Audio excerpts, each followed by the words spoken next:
அனைத்து தமிழ் மக்களுக்கும் கணேஷின் பணிவான வணக்கம். என்னோட சேனல் சப்ஸ்கிரைப் பண்ணாதவங்க சப்ஸ்கிரைப் பண்ணிக்கோங்க. ஸோ வாங்க ஃப்ரெண்ட்ஸ், மார்க்கெட் பற்றி டிஸ்கஸ் பண்ணலாம். ஸோ நினச்ச மாதிரி தான் ஒரு ஃப்ளாட் மார்க்கெட் ஓப்பனிங், அதாவது பார்த்தீங்கன்னா ஒரு ஹாலிடே, ஒரு இன்டர்நேஷனல் ஹாலிடேனாலே பார்த்தீங்கன்னா ஒரு ஃப்ளாட் மார்க்கெட் ஓப்பனிங் தான் நடக்கும். ஸோ அதே மாதிரி ஒரு ஃப்ளாட் மார்க்கெட் ஓப்பனிங் தான். ஸோ ஹையாக பிரேக் அவுட் பண்ணிட்டு மேலே போணுச்சு. ஸோ ஒரு ஹேமர் கேண்டில் தான் எல்லாத்துலேயும் ஃபார்ம் ஆயிருந்தது. ஸோ பிரேக் அவுட் பண்ணிட்டு போனால் கூட ஒரு செகண்ட் ஹாஃப் வந்து ஒரு அன்எக்ஸ்பெக்டட் செல்லிங், அதாவது மார்னிங்லேயே கொஞ்சம் வந்து அந்த ஓப்பன் இன்ட்ரெஸ்ட் டேட்டாலாம் பார்த்து எப்படி இருந்தது அப்படின்னா, ஒரு பாசிட்டிவ் சைடு ஓப்பனிங் நடந்தால் கூட ஒரு புட் ஆப்ஷனை பை பண்ணி கால் ஆப்ஷனை செல் பண்ணியிருக்கிற மாதிரி தான் ஓப்பன் இன்ட்ரெஸ்ட் டேட்டாஸ் வந்து கொடுத்தது. ஸோ அதை பேஸ் பண்ணி தான் டெலிகிராமில் கூட ஒரு அப்டேட் வந்து கொடுத்துருந்தேன், சென்செக்ஸ் வந்து கண்டிப்பாக ஒரு ஃபால் இருக்கும் அப்படின்னு. ஸோ எக்ஸாக்டாக பார்த்தீங்கன்னா ஒரு நல்ல ஒரு ஃபால் தான் எடுத்திருக்கு. அது மட்டும் இல்லாமல் எல்லா ஸ்கிரிப்டுமே ஒரு க்ளோசிங் வந்து ஒரு இன்வெர்டட் ஹேமர் கேண்டில் வந்து ஃபார்ம் ஆயிருக்கு. அதாவது நல்லா மேலே போயிட்டு இருந்த மார்க்கெட்டை ஒரு செல்லர்ஸ் கொண்டு வந்து க்ளோசிங் வந்து வச்சிருக்காங்க. ஓகே, ஸோ அதை நம்ம டெக்னிக்கல்ஸ்ல பார்க்குறப்ப இன்னும் கொஞ்சம் டீட்டெயில்ஸாக பார்க்கலாம். ஏன்னா இது வந்து சப்போர்ட்டும் கிடையாது, ரெசிஸ்டன்ஸும் கிடையாது. இப்போதைக்கு மார்க்கெட்டில் ஒரு சேனல்ல தான் பார்த்தீங்கன்னா ரன் ஆகிட்டு இருக்கு. ஸோ அதை நான் சொல்றேன் டெக்னிக்கல்ஸாக பார்க்குறப்ப. Okay, so open interest datas எப்படி இருக்குன்னு பார்த்தீங்கன்னா ஈக்குவல் தான். ஸோ மார்னிங்கில் கொஞ்சம் புட் ஆப்ஷனை பை பண்ணி வச்சிருந்தாங்க. ஸோ போக போக பார்த்தீங்கன்னா ஒரு 2:30, 3 o'clock எல்லாம் பார்த்தீங்கன்னா மூவ்மெண்ட் அவ்வளோவா இல்லை, கேஷ் ஃப்ளோவும் அவ்வளோவா இல்லை. ஸோ ஃபுல் அண்ட் ஃபுல் பார்த்தீங்கன்னா ஒரு ஈக்குவல் க்ளோசிங் தான். ஒரு பேங்க் நிஃப்டியாக இருக்கட்டும், நிஃப்டி 50, ஃபின் நிஃப்டி எல்லாமே பார்த்தீங்கன்னா ஒரு ஈக்குவலில் தான் க்ளோஸ் ஆயிருக்கு. ஸோ இந்த டேட்டாஸ் வச்சு நம்ம எதுவுமே பார்த்தீங்கன்னா ஐடென்டிஃபை வந்து பண்ண முடியாது. ஸோ நெக்ஸ்ட் வந்து பார்த்தீங்கன்னா என்எஸ்சி. ஸோ என்எஸ்சியில் மொத்தம் 2925 ஸ்டாக்ஸ் வந்து ட்ரேட் ஆயிருக்கு. அதில் 1185 வந்து பாசிட்டிவ், டிக்ளைன்ஸ் வந்து பார்த்தீங்கன்னா 1643, அன்சேஞ்ச் வந்து 97. 52 வீக் ஹைல 26 ஸ்டாக்ஸும் 52 வீக் லோல பார்த்தீங்கன்னா 30 ஸ்டாக்ஸும் பார்த்தீங்கன்னா ட்ரேட் ஆகிட்டு இருக்கு.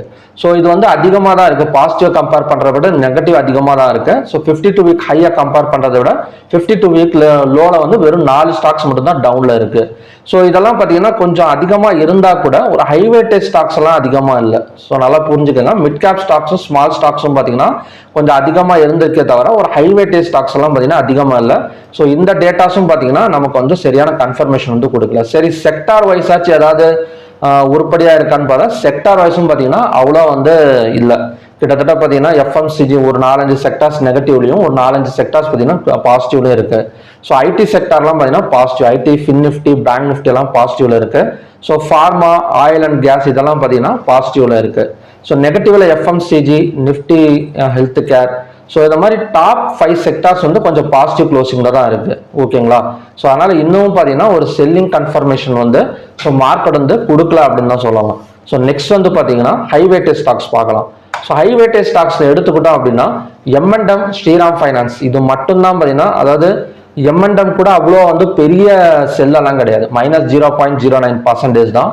ஸ்ரீராம் ஃபைனான்ஸும் -1.23 தான். ஸோ இதுலேயும் இந்த டேட்டாஸை எடுத்துக்கிட்டாலும் ஒரு நெகட்டிவ் க்ளோசிங் அது கிடையாது. ஸோ மற்றபடி ஹெச்டிஎஃப்சியாக இருக்கட்டும், ICICI, SBI, State Bank of Maruti எல்லாமே பார்த்தீங்கன்னா ஒரு நல்ல பாசிட்டிவ் சைடு க்ளோசிங், 1.2%க்கு மேலே பாசிட்டிவ் சைடு க்ளோசிங் வந்து கொடுத்துருக்கு.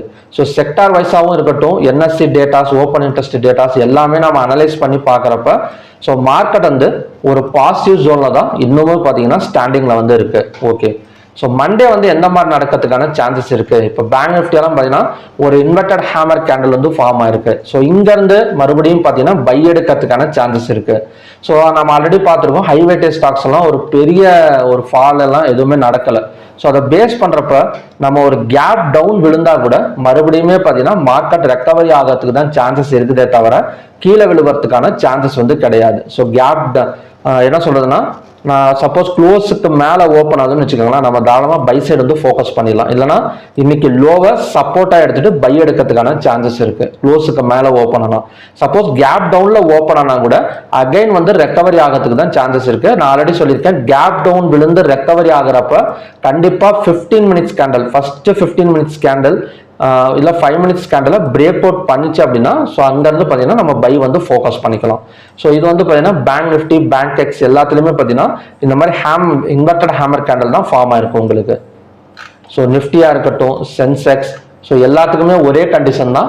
ஸோ மண்டே ஒரு கேப் டவுன் விழுந்தா கூட நமக்கு ரெக்கவரி தான் பாசிபிள். ஸோ நெக்ஸ்ட் வந்து fin Nifty. So fin Nifty's வந்து சொல்லவே தேவையில்லை. ஏன்னா பார்த்தீங்கன்னா இன்னமும் ஒரு ஸ்ட்ராங் கான்சல்டேஷன் இதில் தான் இருக்கு, பாசிட்டிவ் ஜோன்ல தான் இருக்கு. அதாவது 26,151ங்கிறது இதோட சப்போர்ட் ஜோன். இந்த சப்போர்ட் ஜோனுக்கு கீழே வந்து க்ளோஸ் ஆகலை. ஸோ அதனால தாராளமாக க்ளோஸுக்கு மேலே ஓப்பன் ஆனால் 26,400 26,600 வரைக்கும் வரதுக்கான சான்சஸ் வந்து அதிகமாக வந்து இருக்கு ஃபின் நிஃப்டியில். ஓகே, நெக்ஸ்ட் வந்து மிட் கேப் நிஃப்டி பார்க்கலாம். ஸோ நான் ஆல்ரெடி சொல்லியிருக்கேன், இப்போ இறங்கின ஸ்டாக்ஸில் வந்து பார்த்தீங்கன்னா அதிகமாக வந்து டிக்ளைன்ஸில் இருக்கிற ஸ்டாக்ஸ் வந்து மிட் கேப் ஸ்டாக்ஸ் தான். நமக்கு வந்து ஹை வெயிட்டேஜ் ஸ்டாக்ஸ் அவ்வளோவா வந்து இறங்கல. ஸோ அதனால் மிட் கேப் 50 மட்டும் செல்லிங் வந்து பாசிபிள். ஸோ லோவை பிரேக் அவுட் பண்ணால் ஸோ மேபி 11,800 ஒரு 200 பாயிண்ட்ஸ் பக்கம் டவுன் சைடு வந்து எதிர்பார்க்கலாம் மிட் கேப் 50 மட்டும். ஸோ மற்றது எல்லாமே பார்த்தீங்கன்னா லோவை பிரேக் ஆனாலும் சரி, இல்லை கேப் டவுன் விழுந்தாலும் சரி, ஸோ அங்கேருந்து எப்போ வேணால் ரெக்கவரி ஆகிறதுக்கான சான்சஸ் வந்து இருக்கு. ஸோ நெக்ஸ்ட் சப்போர்ட் வரைக்கும் வருமானு கேட்டிங்கன்னா இவ்வளோ தூரம் வருமா? இப்போ நிஃப்டியெல்லாம் எடுத்துக்கிட்டோம் அப்படின்னா ஸோ நெக்ஸ்ட் சப்போர்ட் வந்து 23,869 அவ்வளோ தூரம் வருமானு கேட்டிங்கன்னா சான்ஸே கிடையாது.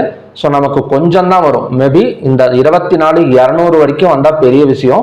ஸோ அங்கேருந்து பார்த்தீங்கன்னா ரெக்கவரி தான் எடுக்குமே தவிர ஸோ அங்கேருந்து பார்த்தீங்கன்னா கீழே வரதுக்கான சான்சஸ் வந்து ரொம்ப ரொம்ப கம்மி தான். ஸோ ஓகே ஃப்ரெண்ட்ஸ், ஒரு கேப் டவுன் விழுந்தா கூட ஸோ நம்ம ஃபர்ஸ்ட் பண்ண வேண்டியது என்னன்னா first 5 minutes candle break out பண்ணிச்சு அப்படின்னா ஸோ நம்ம பை சைடு வந்து ஃபோக்கஸ் வந்து பண்ணிக்கலாம். செல்லிங்க்கான சான்சஸ் வந்து ரொம்ப ரொம்ப கம்மி தான்.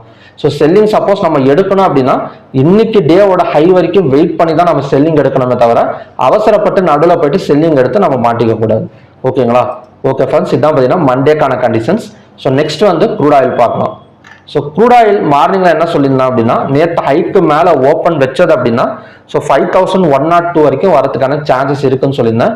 ஸோ அந்த மாதிரி வந்து நடக்கலை. ஸோ ஃபுல்லாக பார்த்தீங்கன்னா கொஞ்சம் ஸ்லோப் தான், கிட்டத்தட்ட 4,960 வரைக்கும். ஸோ இந்த ட்ரெண்ட் லைன் அதாவது பார்த்தீங்கன்னா அடுத்த ரெசிஸ்டன்ஸ் எந்த இடம்னு பார்த்தீங்கன்னா 5,016 தான் பார்த்தீங்கன்னா அடுத்த ரெசிஸ்டன்ஸ் ஜோன் இந்த இடத்துல. ஸோ 5,016 வந்ததுக்கு அப்புறம் 5 minutes candle red colour candle form ஆனால் ஸோ நம்ம வந்து செல்லிங் வந்து ஃபோக்கஸ் பண்ணிக்கலாம். ஓகேங்களா? ஸோ இந்த இடத்துல செல்லிங் எடுத்து இந்த டே ஹையை வந்து நம்ம ஸ்டாப் லாஸாக வந்து போட்டு ஒரு பேப்பர் ட்ரேடிங் பண்ணோம் அப்படின்னா ஸோ இந்த கேப்ல பார்த்தீங்கன்னா ஒரு என்ன சொல்றதுன்னா ஒரு 40 to 50 பாயிண்ட்ஸ் பக்கம் ஒரு டவுன் சைடு எடுக்கிறதுக்கான சான்சஸ் இருக்கு. ஸோ அது மட்டும் இல்லாமல் இந்த ட்ரெண்ட் லைன் ஸோ இந்த இடத்துல ஒரு லைன் டிரா பண்ணியிருக்கேன்ல, இந்த ட்ரெண்ட் லைனோட ஜோன் வந்து 4,959. ஸோ இதுக்கும் தாண்டி கீழே ஒரு 5 மினிட்ஸ் கேண்டில் க்ளோஸ் வச்சது அப்படின்னா ஒரு நல்ல ஃபால் எடுக்கிறதுக்கான சான்சஸ் வந்து இருக்கு. கிட்டத்தட்ட அது பார்த்தீங்கன்னா அதுவுமே பார்த்தீங்கன்னா ஒரு 40 to 50 பாயிண்ட்ஸ் பக்கம் ஒரு டவுன் சைடு எடுக்கிறதுக்கான சான்சஸ் இருக்கு. ஸோ இப்போதைக்கான க்ரூட் ஆயிலோட ரெசிஸ்டன்ஸ் வந்து 5,016. இந்த டே ஹை தான் ஸ்டாப் ஆச்சு. இந்த டே ஹையை பிரேக் அவுட் பண்ணிட்டு 5 மினிட்ஸ் கேண்டில் க்ளோஸ் வச்சாதான் பார்த்தீங்கன்னா அடுத்தடுத்த டார்கெட் போகுமே தவிர இல்லைன்னா மார்க்கெட் இங்கேருந்தே அகைன் வந்து கீழே இறங்கிறதுக்கான சான்சஸ் இருக்கு. ஓகேங்களா?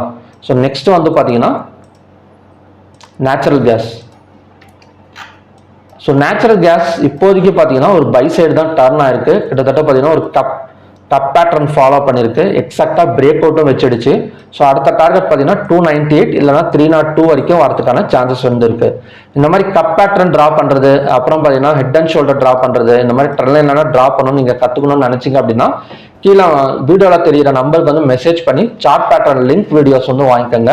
அதில் வந்து பார்த்தீங்கன்னா 14 வீடியோஸில் வந்து சார்ட் பேட்டர்ன் டீட்டெயிலாக வந்து எக்ஸ்பிளைன் பண்ணியிருக்கேன். லைஃப் டைம் அக்சஸ் தான், நீங்கள் எப்போ வேணால் ப்ராக்டிஸ் பண்ணிக்கலாம். ஓகேங்களா? நீங்கள் மெசேஜ் பண்ணி டீட்டெயில்ஸ் கேட்டு வாங்கிக்கோங்க. ஸோ ஓகே ஃப்ரெண்ட்ஸ், இதுதான் பார்த்தீங்கன்னா ஈவினிங்கான crude oil conditions. So crude oils பை போனால் கூட 5,016 ஒரு ஸ்லோப் எடுத்துட்டு அதுக்கப்புறம் தான் மேலே வரதுக்கான சான்சஸ் வந்து இருக்கு. அப்படி இல்லை அப்படின்னா இந்த ஹையை பிரேக் அவுட் பண்ணணும். அதாவது இன்னைக்கு ஹையை பிரேக் அவுட் பண்ணிட்டு க்ளோஸ் வைக்கணும். அது வரைக்குமே பார்த்தீங்கன்னா செல்லிங் தான் க்ரூட் ஆயிலை பொறுத்த வரைக்கும். So okay friends, so Monday வந்து கேப் டவுன் விழுந்தா கூட அகைன் வந்து ரெக்கவரி ஆகிறதுக்கான பாசிபிள் தான் பார்த்தீங்கன்னா இந்தியன் மார்க்கெட்டில் வந்து இருக்கு. ஸோ மறுபடியுமே பார்த்தீங்கன்னா நல்ல ப்ரெடிக்ஷன் வீடியோட நான் வந்து உங்களை மீட் பண்ணுறேன். நன்றி, வணக்கம்.